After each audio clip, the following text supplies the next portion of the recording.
ಯೋಚಿಸಬೇಕಾದ್ದೇ ಇಲ್ಲ.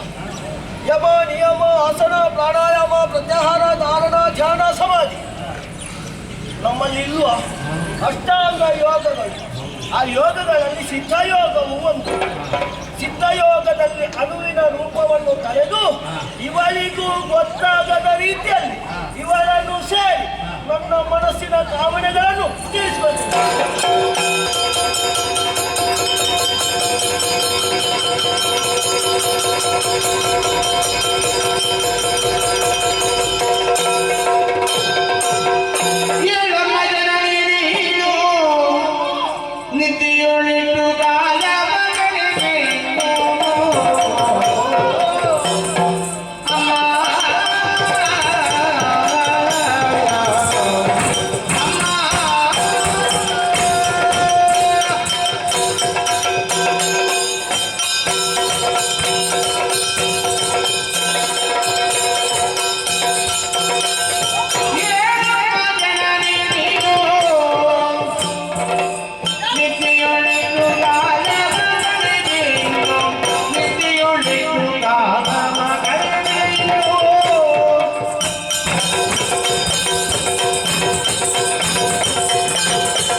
ನಿದ್ರೆಯಲ್ಲಿದ್ದಿ.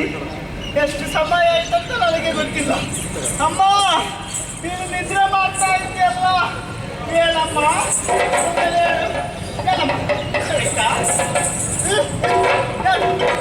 ಹೇಳು ಅಮ್ಮ, ಹೇಳು. ನನ್ನನ್ನು ಸರಿಯಾಗಿ ನೋಡಿದ್ದೀಯಾ? ನನ್ನ ಹೊಟ್ಟೆ ಬೆನ್ನಿಗೆ ಅಂಟಿಕೊಂಡಿದೆ ಅಮ್ಮ. ಒಳಗೆ ಹೊಟ್ಟೆ ಒಳಗೆ ಚುರು ಚುರು ಚುರು ಹೇಳ್ತಾ ಉಂಟು.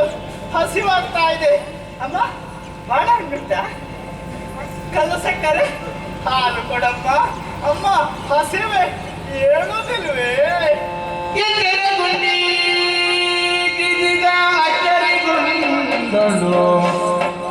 ಎಚ್ಚರಗೊಂಡಿ ಬಿಜಿದ ಅಸರಿಗೊಂಡಳು. ಕುಮಾರ ಹುಟ್ಟಿದನೆಂದು ಹೆಚ್ಚಿನ ತನು ಕಾಂತಿಯೊಡೆಯ ಸಚ್ಚರಿದನು ಕುಣಿತೆನೆಂದು ಮುಟ್ಟಿಸುತ್ತ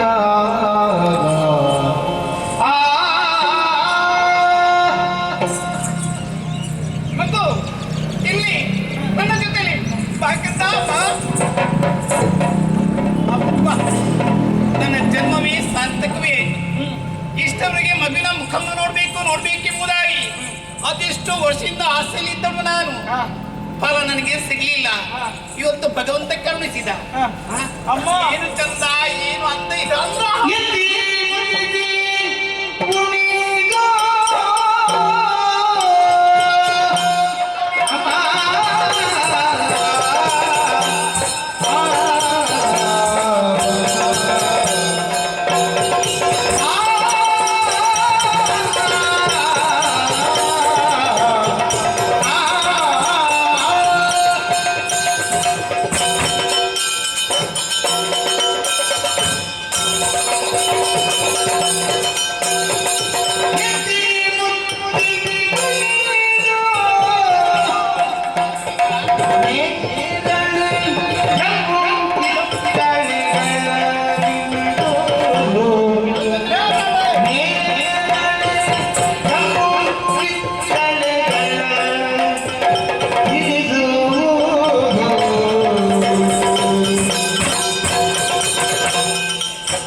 ಕಂದ ನೋಡ್ತಾ ಇದ್ದ ಆಗಲಿಂದ ಹೌದಾ ಸುಂದರ ಅಂತ ಹೇಳ್ತೀನಿ ಎಷ್ಟು ಚಂದ ಮುದ್ದಾಗಿದ್ದಿ ಅಮ್ಮ ಮಗು ಮುದ್ದಾದ್ರೆ ಸಾಕಾಗ್ತದ? ಸಾಕಾಗುದಿಲ್ವಾ ಎತ್ತಿಕೊಳ್ಬೇಕು ನೀನು, ಹಾ. ಮುದ್ದಿಸ್ಬೇಕು. ಮುದ್ದಿಸ್ತೇನೆ. ಅದು ಹಾಗೆ ಇರ್ಲಿ. ಮತ್ತೆ ಹಸಿವಾಗ್ತಾ ಇದೆ, ಹೌದಾ ತಿನ್ನುವುದಕ್ಕೆ ಮೊದಲು ಏನಾದ್ರೂ ಕೊಡ್ಬೇಕು ನೀನು. ಅಯ್ಯೋ ಪಾಪ ನನ್ನ ಮಗುಗೆ ಹಸಿವಾಗ್ತಾ ಉಂಟಲ್ಲ ಹೌದೌದು. ಹಾ. ಕಿತ್ತಾಳೆ ಉಂಟಾ? ಎಲ್ಲಿ ಉಂಟು ಇಲ್ಲಿ ಜಂಬೂ ಫಲ ಉಂಟಾ? ಇಲ್ಲಿ ಹೌದು. ಇಲ್ಲ ಒಂದೇ ಮರದಲ್ಲಿ ಬಗೆ ಬಗೆಯ ಆಗುದಿಲ್ಲಲ್ಲ ಇಲ್ಲಿ? ಒಂದೇ ಮರದಲ್ಲಿ ಆಗ್ತದ ಮಗು ಆಗುದಿಲ್ವಾ? ಇಲ್ಲ ಬೇರೆ ಬೇರೆ ಮರದಲ್ಲಿ ಆಗುದು ಈಗ ಒಂದೇ ಮರದಲ್ಲಿ ಬೇರೆ ಬೇರೆ ಹಣ್ಣು ಆಗುದಿಲ್ವಾ? ಇಲ್ಲ ಇಲ್ಲ ಹೌದಾ? ಹಾ. ಅಮ್ಮ ಮಗು? ಏನಾದ್ರೂ ಆಗ್ಲಿ ಅಮ್ಮ, ಹಾ. ಹಸಿವಾಗ್ತಾ ಉಂಟು. ಹಾ. ತಿನ್ನುವುದಕ್ಕೆ ನನಗೆ ಬೇಕು. ಬೇಗ ಆದಷ್ಟು ಬೇಗ ಹಾ. ತಿನ್ನುವುದಕ್ಕೆ ಕೊಡಮ್ಮ. ಏನಾದ್ರೂ ಕೊಡ್ಬೇಕಾ ಹಾಲು ಕೊಡು, ಹಾ? ಹಾಲು ಕೊಡು.